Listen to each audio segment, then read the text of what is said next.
In this section, we will begin our discussion of the so-called subatomic particles. We now know that atoms are comprised of other smaller particles, and there are quite a number of these subatomic particles. But in our case, in our study of chemistry, there's really only three important subatomic particles. And the first of these to be discussed will be the electron. The electron was first discovered by an English scientist in the late 1800s by J.J. Thompson. He speculated or made observations about cathode ray tubes, which are very similar to fluorescent light bulbs, and he speculated that there were these small particles that were coming off of these pieces of metal that were inside of these glass tubes, and how these particles behaved became a very important aspect of his research. Shown here is a schematic diagram of how a cathode ray tube works. In this case, we have a tube, a glass tube, that has two pieces of metal inside of it. One of the pieces of metals is negatively charged because it's hooked up to a battery or a voltage source. The negatively charged piece of metal is referred to as the cathode.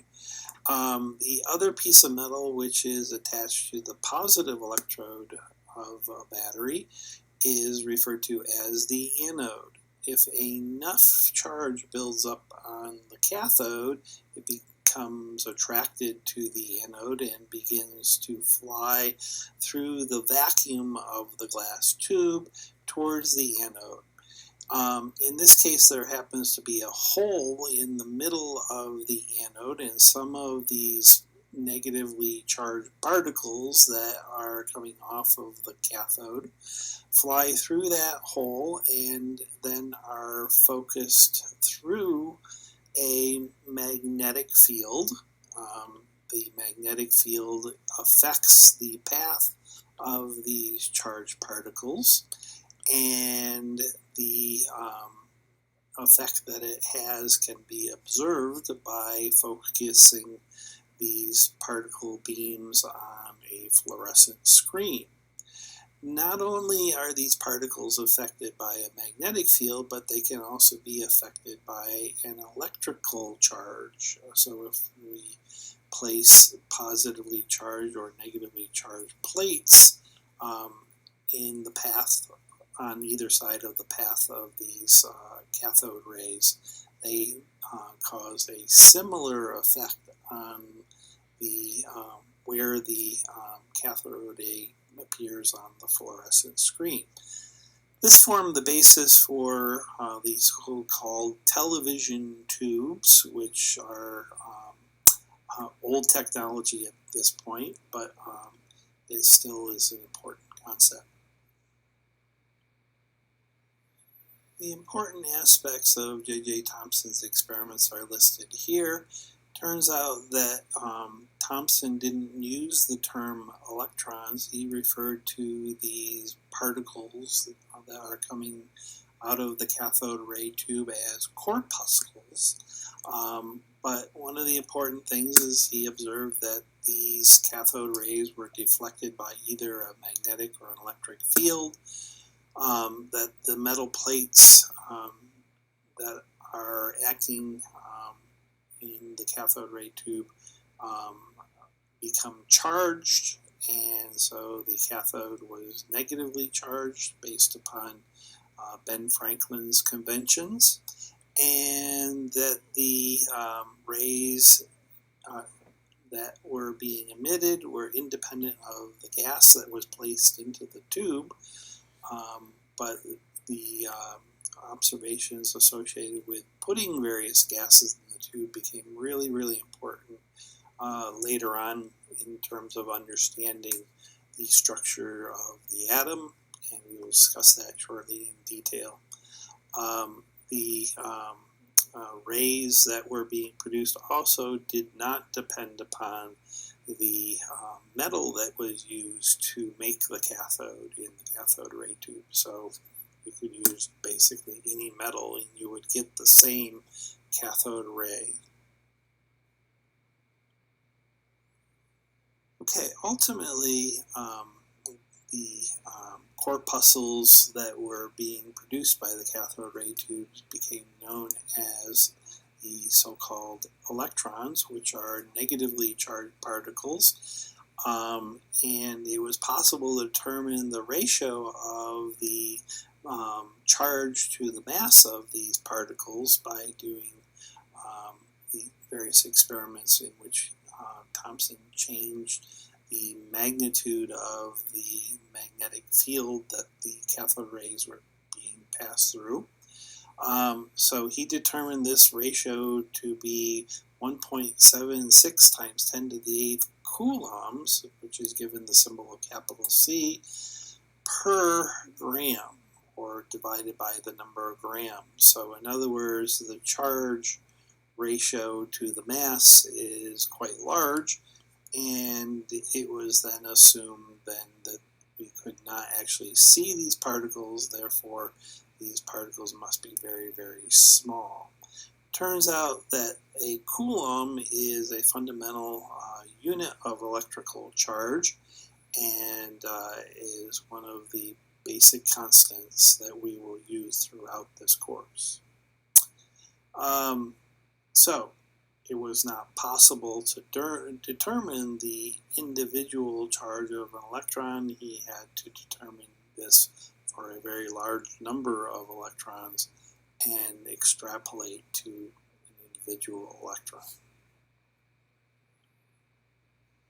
It turns out that a complementary experiment was performed by Robert Milliken in the early 1900s, and this was the so-called oil drop experiment. And this is a picture of Milliken and his original device that was used to perform this experiment.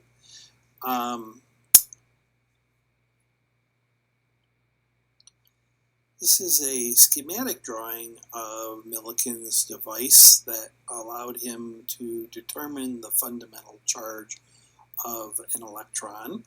In this particular device, he had a chamber that was then evacuated. So inside of this chamber, there were electrically charged plates. The top plate was positively charged and the bottom plate was negatively charged. In addition, there was a mister or atomizer that was used to spray very, very small droplets of oil into the upper portion of the chamber. Inside of the, or in the middle of the positively charged plate was a hole, and some of these particles then would fall down through that hole into the middle portion of the chamber. Inside of this was a source of ionizing radiation, essentially X-rays, which then was focused on these falling droplets, which then produced charged oil droplets. It was then possible, using a microscope that was also focused on these drops, to observe the rate at which the oil droplets fell through the chamber. By adjusting the amount of positive and negative charge on the plates, and by knowing something about the mass of the oil droplet, one could adjust the rate at which the droplets fell through the chamber. By applying an appropriate amount of charge on the plates, you could actually get these droplets to no longer fall, and they would appear to be suspended in space. at that point, one could do a series of calculations to actually determine the amount of charge that was on each of the droplets and therefore determine the charge to mass ratio. As a result of doing these experiments, it was possible to determine the charge in coulombs of an individual electron. So it turns out that an electron is negatively charged by 1.602 times 10 to the negative 19 coulombs.